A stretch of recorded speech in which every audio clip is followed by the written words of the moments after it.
So I just want to say a couple of words about this presentation. So this study is one of a number of projects that we've done with 3 settlement agencies in the GTA and one in southeastern Ontario, with organizations who actively help newcomers integrate into the labor market. And 2 weeks ago, because we've just finished the study, we organized a forum that brought together researchers and policymakers and service providers who work in this area. So if you're interested in sort of looking at the report of this forum, or these presentation slides, or the other presentations that were part of that forum, they will be on our website in a couple of weeks, so you can check those out. So during this presentation, we're going to only allow questions of clarification as we're going through the presentation. If you have more substantive questions, discussion questions, we'll save those until the end.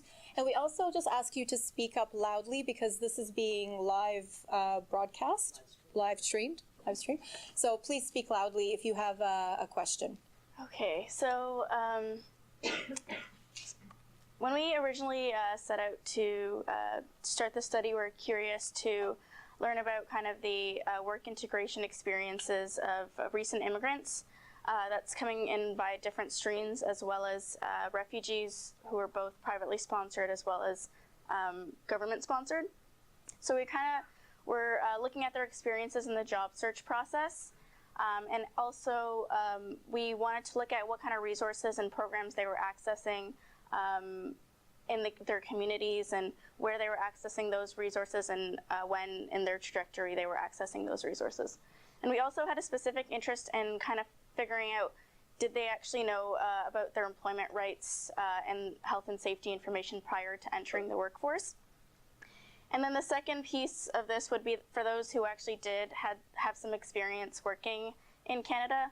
What were their experiences in their first jobs? What did they kind of look like? And were their employers providing the resources necessary for them to actually do those jobs? So in terms of methods, we went about this in 2 different ways. So the first piece was the in-depth interviews with key informants.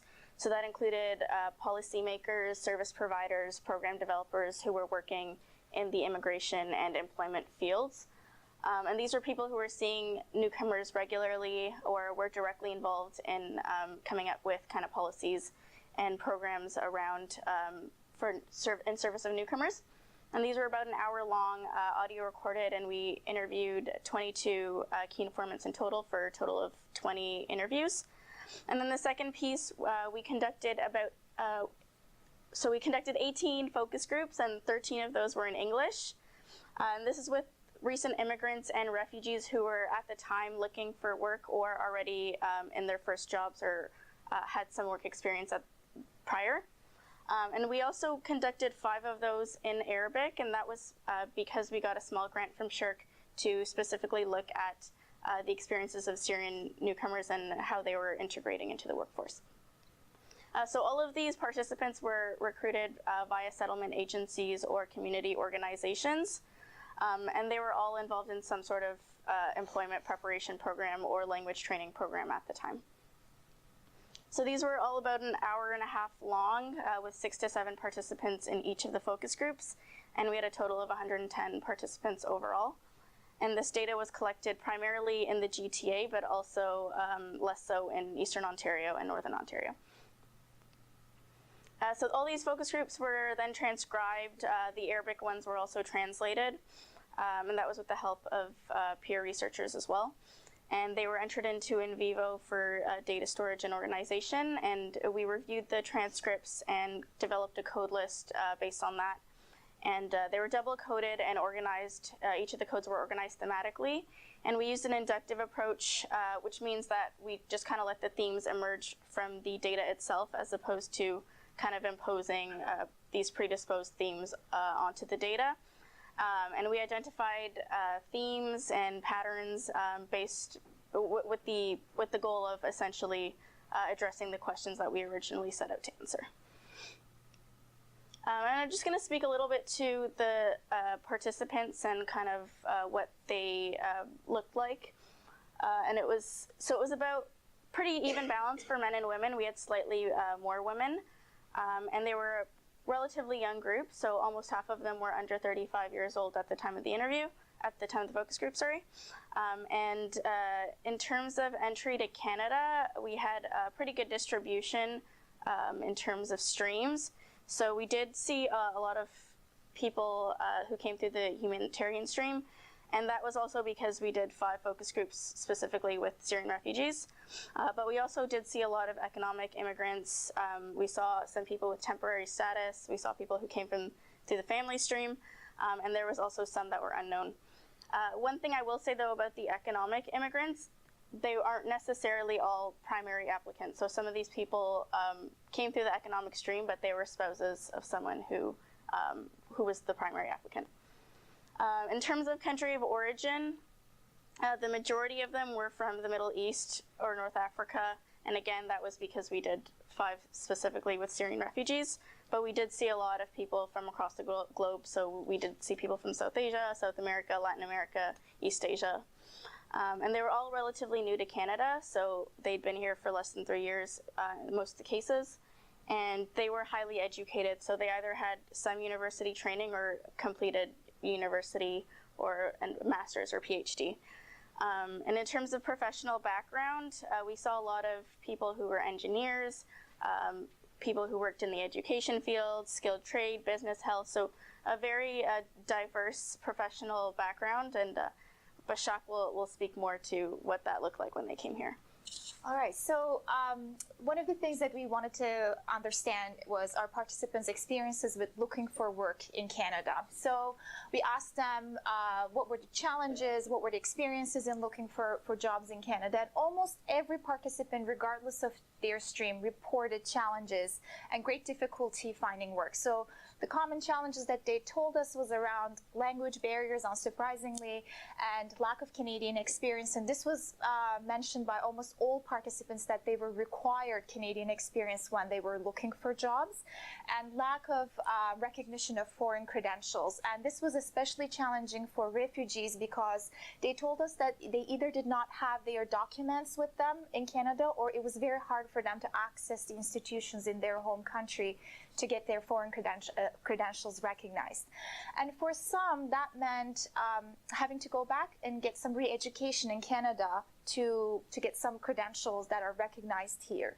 And consequently, many of our participants ended up in poor quality survival jobs as their first jobs, which came with the feelings of loss of hope, and this was especially true for economic immigrants who hoped to continue their professions in Canada, and depression and anxiety around their precarious situation. And interestingly, we also saw that there was a high participation in volunteer work among our participants.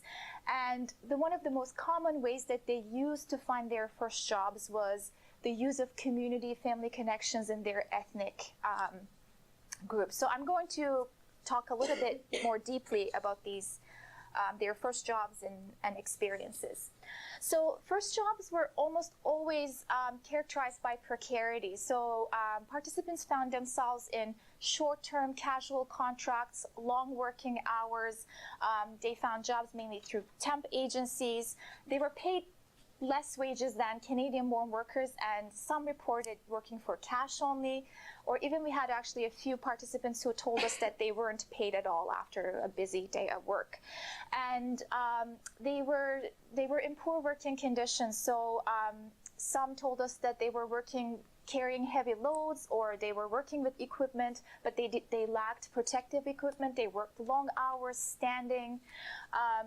And also, we heard that there was not much on-the-job training, which was very problematic because they found themselves in jobs and working conditions that were actually new to them. As Dina mentioned, our participants were coming from a diversity of professional backgrounds. However, when we asked about their first jobs, the first jobs were mainly concentrated in manufacturing, food and services, or domestic help such as cleaning and housekeeping. And those were new to them because they had not have experience performing these kind of roles that were more physically demanding to them. And some found themselves in new working conditions such as working in cold. and which put them into risk of getting injured. And what happens is when they were injured, they told us that they were mainly reprimanded, or they basically just continued working, being hurt, or surprisingly, they told us that they just left their jobs after an injury because there was no follow-up. So I'm going to show a few quotes to you that illustrates the first jobs from the participants' own words. I'm working at the freezer and I stay for 8 hours, no giving us a break. I feel sick one day, sick like I can't breathe, and the cold. One day I passed out, don't feel good, and no sitting in the room, nothing. Somebody came in and told me, you better not say words. You're not allowed to talk, you're not allowed to talk. You talk to the next person, we change you for another department. And here's another participant from a focus group in Eastern Ontario. I was working in a pizza store. I didn't know how to use the oven. So that should have been part of the training because I burned myself several times. When I came to Canada, I realized that there is a minimum wage. I didn't know it before. I wasn't paid the minimum wage. Like he talked about, we do a lot of cash jobs, which is wrong. But I don't know what to do about it. And getting the job is more important, so you ignore it. Another quote, I work in factory. After I came here, maybe for 3 months or 4 months, I was working in that, picking the package, the cartons, and keeping in the skids. And I told my supervisor, it is very heavy and the job without people. I am just one. And now I have a problem in my back. I feel that I can't bend myself. He told me, remember, if you will go now, I will send a report against you to the temporary agency and I will tell them that you have a problem in your back. They will not call you again for any kind of job, and maybe they will cancel your file. And another last one, this is a conversation between a moderator and a respondent in a focus group. And the person who was telling us her story fell down, and she was telling about the accident. Did the people do anything when you fell down? Yeah, my manager at the work are there, but they don't help. Then I went home and 3 or 4 days rested. But I didn't go to the hospital because I don't understand how to explain to the doctor. You didn't want to go to the hospital because you didn't know how to explain it. Yes, so much language is problem. Before I couldn't understand. I'm looking just the face. Your supervisor called you to come back, but they didn't do anything else? No. And then you didn't go? No. So the person just ended up leaving their job. And another interesting finding in our study was that we heard from many participants that they were involved in some kind of volunteer work. And this was, they did this because they felt that this was a way for them to get familiar with the Canadian labor market and get some experience, get that Canadian experience. And this was also encouraged by the service providers, and Welcome to Ontario and Welcome to Canada guides actually encourage newcomers to volunteer so that they can get some local experience. However, this was a double-edged sword because when we heard about the volunteer experiences, actually they were mainly long hours of volunteering that turned into an extended unpaid labor with the hopes that people wanted to get job, but rarely ended up in paid employment. And volunteer work also took time from language training in programs and looking for paid work and other responsibilities. So this is a quote from one of our focus group participants who have been volunteering for over a few years. So it's helpful, yes, but it's 8 hours per day. You're spending them and you're helping people and you're exhausted and you're out of your home and leaving your kids and your responsibilities. What is the return? No tokens, no nothing. And volunteering, this has also consequences in terms of health and safety because many volunteers are not covered by the Occupational Health and Safety Act and Workplace Safety and Insurance Act. So when we asked our participants how did they find their first jobs, many told us that they used their own communities, own family connections, and some found works through settlement agencies. So this was another double-edged sword because these first jobs provided some kind of experience and provided some kind of income, but they were often poor quality and they were rarely in the immigrants field. And also they did not help much with the language training because we heard from some participants, for example, that they started their jobs only to find out that they could not communicate and their English was not improving, so they left and went back to get more language training in a service provider. And also this was the case for participants who found their jobs through their ethnic community. And in these businesses, they weren't speaking English at all. They were using their own native language. And especially in businesses, in the jobs that they found through their ethnic community, those were small businesses, and the business owners lacked health and safety training. So we heard from participants who were employed in these small businesses that there wasn't much of health and safety information or knowledge that was provided by the employer. And when conditions of the work was poor, for example, when settlement service providers connected newcomers to employers, this put them in an awkward position. So there was this interesting dynamic going on, especially around connecting to jobs through an ethnic community or to a service provider, because for service providers, that meant that if the person had trouble or the working conditions were poor, they didn't want to sever their relationship with the employer. And also for the newcomers themselves, this created a resistance to speak up when something unsafe was going on or when they were treated poorly, because they either did not want to sever these personal ties, wanted to keep these personal ties, but at the same time, for some participants, this meant that there was a cultural pressure, especially if they found a job through ethnic community, to be grateful for the person who was providing them jobs, so they didn't want to say anything. So actually this quote really illustrates the point well. So this is from a focus group participant who was working in a facility that was owned by a person from their own community.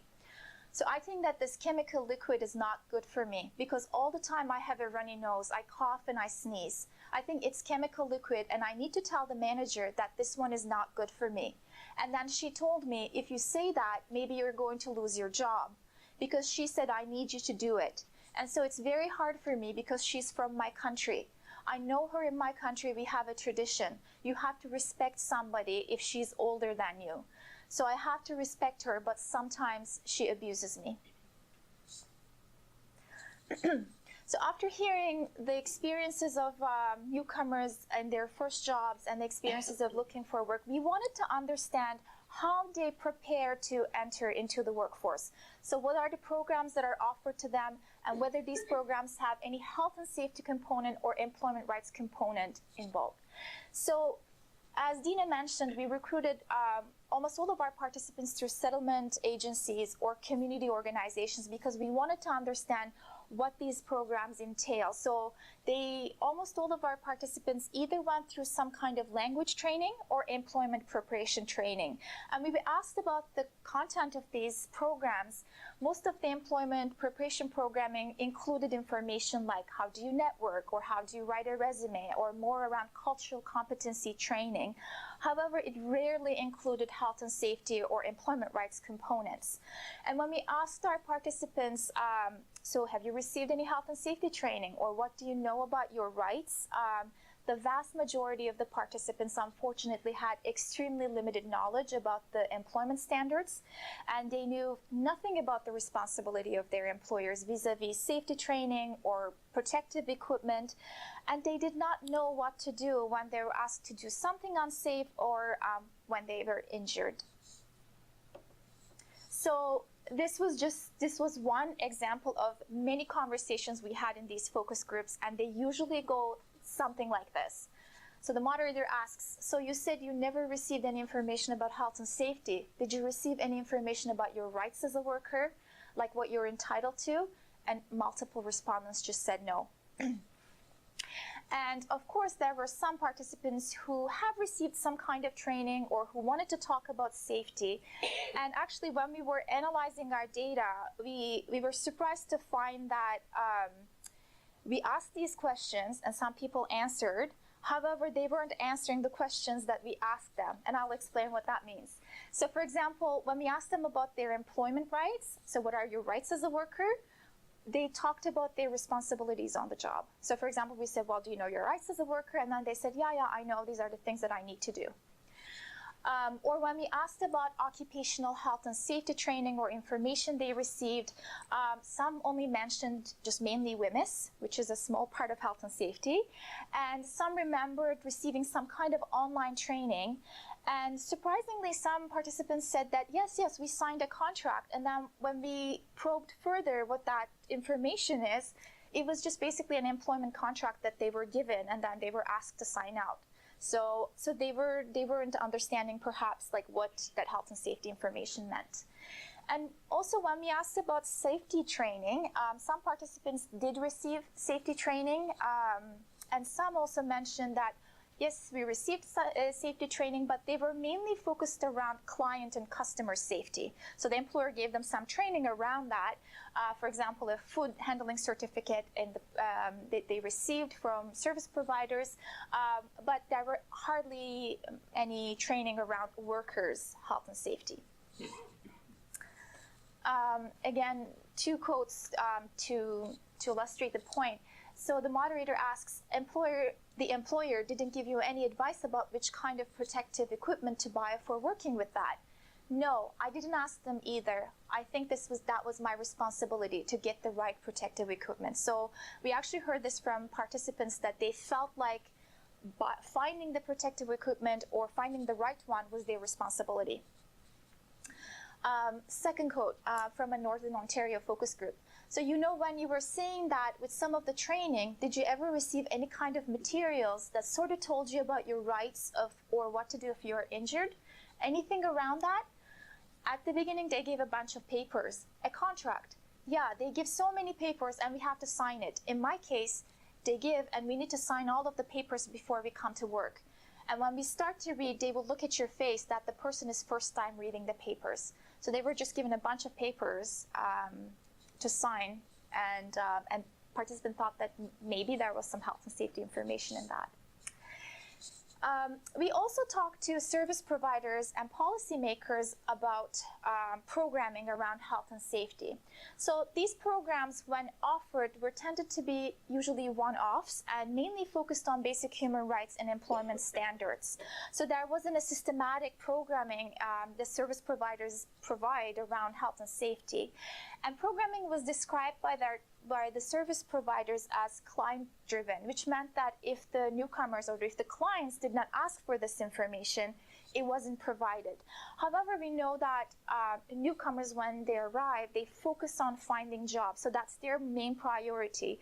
And actually, interestingly, when we were speaking to participants who started looking for work, many did not actually think that they were going to end up in jobs that are precarious. So they were hoping to get good jobs. So this may not be on top of their mind to get that kind of health and safety information. And they don't know what they don't know. If you don't know about employment rights or health and safety, you wouldn't ask for that information. And most service providers only had the capacity to provide basic information, and this was because their organizational resources were so stretched. They had very high client workloads, and they had very limited time, and they had limited funding to incorporate health and safety information into their programs. There was almost virtually no funding that was specifically targeted to create programs around health and safety. And one of the other things that we heard from our service participants is there were little to no follow-up on employment outcomes and experiences. So for example, when the service providers connected their client with an employer, usually that was the end of the relationship. And then we heard from very rarely a few service providers, and it really depended on their interest and their creativity and their own resources to have a follow-up relationship with their clients to understand how well they were doing. But there was no formal, aside from a few programs, there were no formal follow-up that's done in terms of the employment experiences.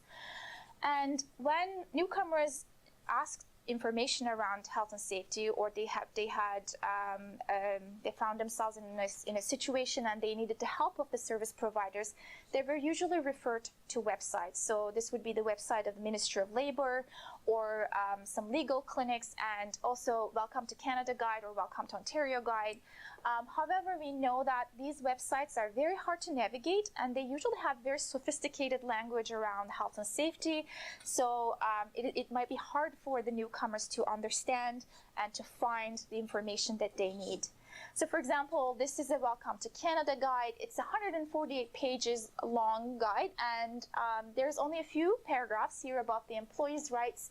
It is essentially telling that newcomers have rights around health and safety or hours of work, and then the guide tells the newcomers that they should learn about the provincial and federal labor laws before they begin to work.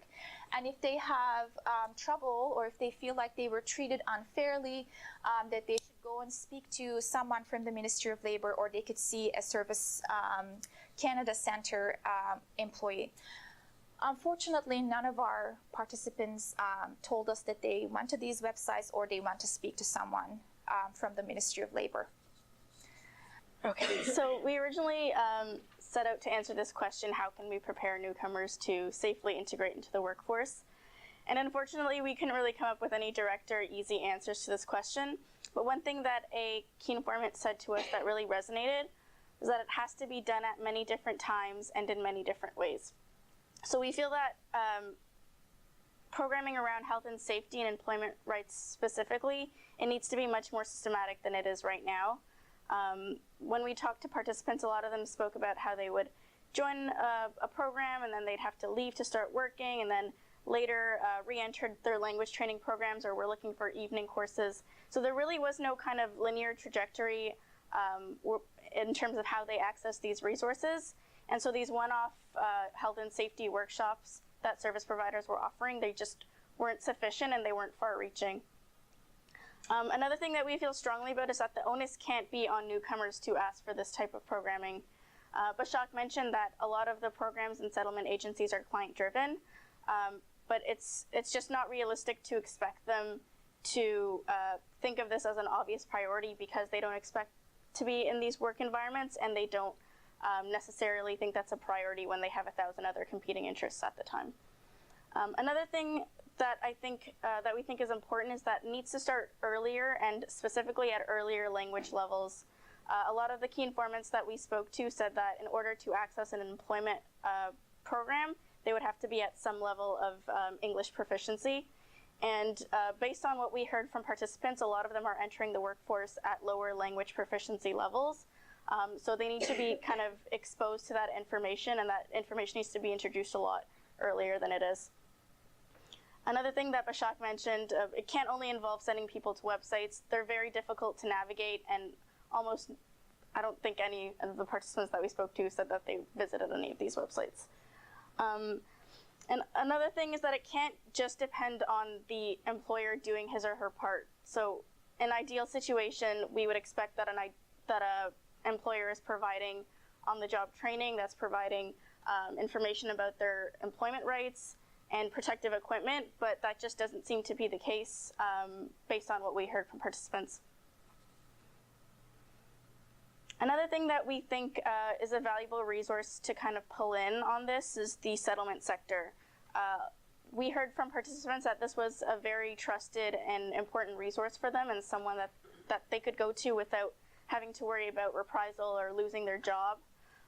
So this is kind of a resource that we can pull from to mitigate these issues. But again, if we are to do so, it's absolutely imperative that they are actually given the funding to do this.